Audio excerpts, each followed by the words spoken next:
Jordan's Bob has a fan page. It's a party. Yeah, it's so big that you'd have to come twice.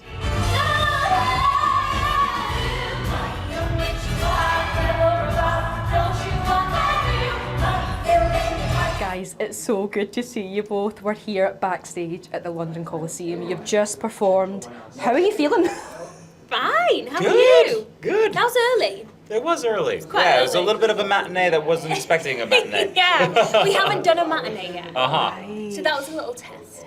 How long does it take you to recover after doing New Money? Yeah, it's a marathon, isn't it? It's getting shorter. The recovery time's getting shorter as my stamina's building. So I'd say a couple minutes. I never leave stage. From the opening that goes into the scene, which goes into New Money, because what you guys saw were clips, but I don't leave stage, I think, for the first entire half of Act 1. No. And then I leave for one song, and then I come back on. The thing is Nick is the audience, where, you know, I'm just viewing the entire thing.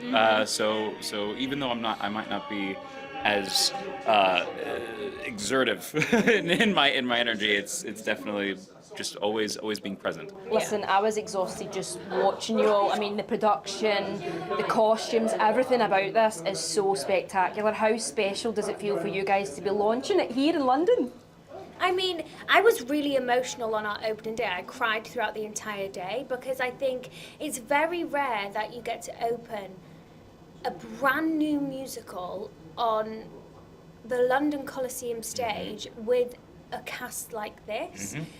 I just feel like eternally grateful for this opportunity. Absolutely. This is my West End debut, so I am extremely grateful and excited to be here. If only I knew the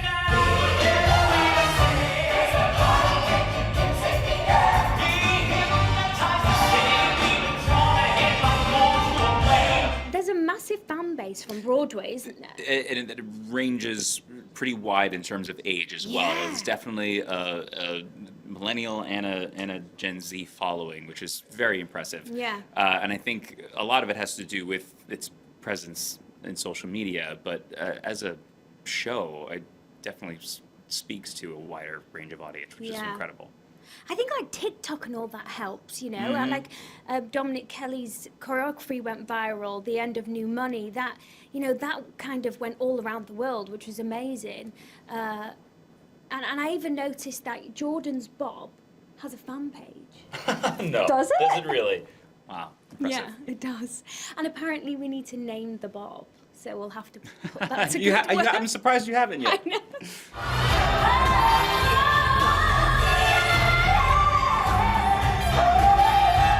Do you think that, I know TikTok was mentioned earlier by the choreographer as well, do you think we're in a new era of theatre? Because like you say, it is bringing in a new younger audience now. 100%. I think it's so important.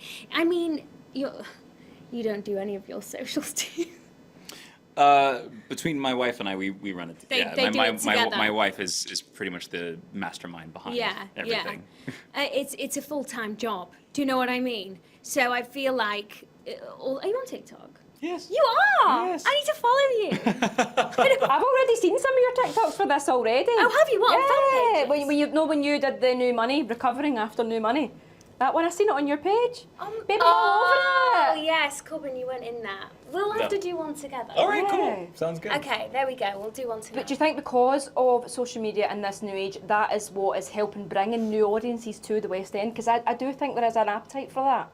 I think so. Even if you look at like Six and you look at Heathers, especially in London, like a lot of that fan base was created online. It's like people with the same interest come together, don't they? And they create a fan page or something like that. So I definitely think we are going to see more of that. And it's great for us, isn't it? It is. I ticket think, sales. you know, it's been with the dawn of even stuff like Broadway HD, people who wouldn't even necessarily be able to take the trip to London, to the West End, or to New York, to Broadway, to experience that caliber of theater. You're getting to experience it at home, and I think it just brings in the audience and makes people want to go and have that experience, even if it's just local theater, regional theater. Yeah.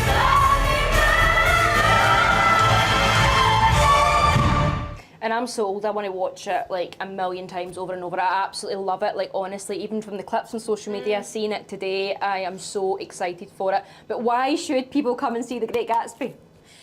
It's a party. Yeah. It is such a wide gamut of emotions and experiences. Obviously, the book just celebrated its 100th anniversary since the original Yeah. publication. So it is a great American novel. I've been a fan of the book since I was in middle school when I first read it. So the book itself is such a beautiful masterpiece, and its adaptation is done so well here. But you get to come, you get to have the party, and then you get to hear the voices of the women in this book, in this particular production, because that's something that we didn't get in the novel. And I think that how wonderfully that's done through the music is just a beautiful experience. Also, you feel every type of emotion.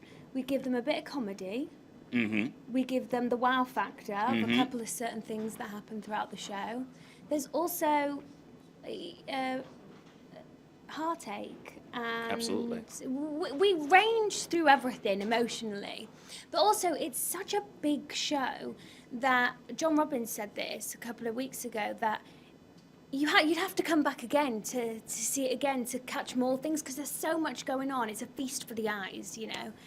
And I think that's really special, that it's so big that you'd have to come twice. Well, listen, I'll be there more than twice. It's a party I never want to end. Thank you so much, guys, and good luck. I can't wait for opening night. Thank you. Thank you.